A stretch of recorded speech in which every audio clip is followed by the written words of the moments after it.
आकाशवाणी गोरखपुर से क्षेत्रीय समाचार।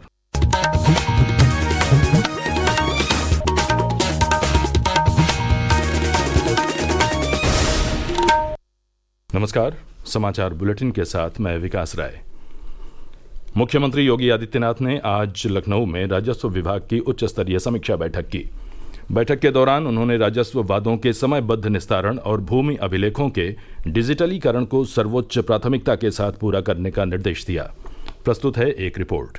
मुख्यमंत्री ने कहा कि जनहित में राजस्व मामलों का निस्तारण समय सीमा के भीतर ही कराया जाए। चकबंदी से जुड़े मामलों में तकनीकी और पारदर्शिता का सहारा लिया जाए। उन्होंने अविवादित वरासत मामलों का 15 दिन में अनिवार्य तौर पर निस्तारण करने का निर्देश दिया। मुख्यमंत्री ने इस बात पर जोर दिया कि 3.5 लाख आपदा पीड़ितों को डीबीटी से मदद दी जाए। साथ ही कृषक दुर्घटना के सभी मामले 10 दिन में निपटाए जाएं। उन्होंने नामांतरण वाद की प्रक्रिया को पूर्णतः ऑटोमेट करने का निर्देश दिया। मुख्यमंत्री ने यह भी कहा कि प्राधिकरणों के लैंड यूज डेटा खतौनी पर प्रदर्शित किया जाए। समाचार कक्ष से मैं वेद प्रकाश पाठक।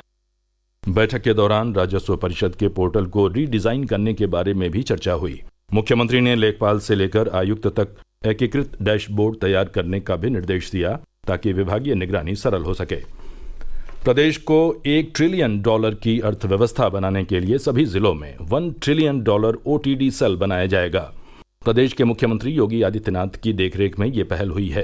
प्रदेश सरकार के दिशा निर्देशों के अनुसार OTD सेल जिलाधिकारी की अध्यक्षता में काम करेगा और इसमें जिला अर्थ एवं संख्या अधिकारी सह संयोजक होंगे। करीब 1 दर्जन जिला स्तरीय अधिकारी इसके सदस्य होंगे। जिलाधिकारी आवश्यकता अनुसार प्रतिष्ठित शिक्षाविदों और उद्योगपतियों को भी इस समिति में शामिल कर सकेंगे। इस सेल का उद्देश्य राज्य की अर्थव्यवस्था के अनुसार जिले में हो रहे प्रयासों की नियमित समीक्षा और इस दिशा में जिलों के योगदान में तेजी लाना है।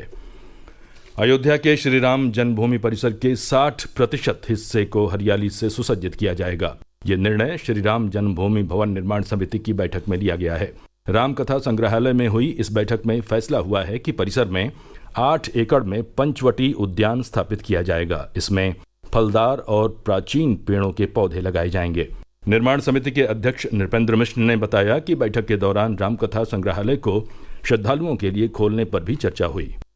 अनुमान ये किया जा रहा है कि म्यूजियम श्रद्धालुओं के लिए एक सार्वजनिक दृश्य से अप्रैल 2026 जो है इसकी अनुमति दे दी जाएगी कि वहाँ पर श्रद्धालु आ सकें और जो भी गैलरीज हैं उसको आकर के देख सकेंगे। गूगल, मेटा और माइक्रोसॉफ्ट सहित 7 वैश्विक फर्मों ने आज मुंबई में वेब्स शिखर सम्मेलन के दौरान भारतीय रचनात्मक प्रौद्योगिकी संस्थान IICT के साथ एक समझौता ज्ञापन पर हस्ताक्षर किए। IICT की स्थापना 400 करोड़ रुपए की फंडिंग के साथ मुंबई में की जाएगी। इस अवसर पर सूचना एवं प्रसारण मंत्री अश्विनी वैष्णव ने कहा कि आने वाले दिनों में IICT, IIT और IIM के समान मान्यता प्राप्त करेगा। इसी क्रम में वेब्स के तहत आज कम्युनिटी रेडियो सम्मेलन के उद्घाटन सत्र को संबोधित करते हुए सूचना और प्रसारण राज्य मंत्री डॉक्टर एल मुरुगन ने कहा कि सभी कम्युनिटी रेडियो किसी न किसी उद्देश्य के लिए काम कर रहे हैं और हमारी परंपरा को बढ़ावा दे रहे हैं। सूचना और प्रसारण सचिव संजय जाजू भी इस अवसर पर उपस्थित थे।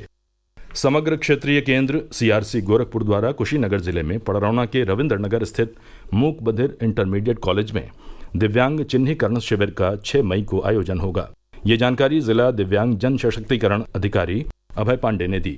उन्होंने बताया कि जिले के चिन्हित दिव्यांगजनों को निःशुल्क मोटराइज्ड ट्राईसाइकिल वितरित की जाएगी। 5 से 18 वर्ष की आयु के बच्चों के लिए प्रधानमंत्री राष्ट्रीय बाल पुरस्कार 2025 के लिए नामांकन इस वर्ष 31 जुलाई तक कराए जा सकते हैं। प्रधानमंत्री राष्ट्रीय बाल पुरस्कार राष्ट्रीय स्तर का प्रतिष्ठित पुरस्कार है जो बच्चों की असाधारण उपलब्धियों को मान्यता देने के लिए भारत के राष्ट्रपति द्वारा प्रतिवर्ष प्रदान किया जाता है।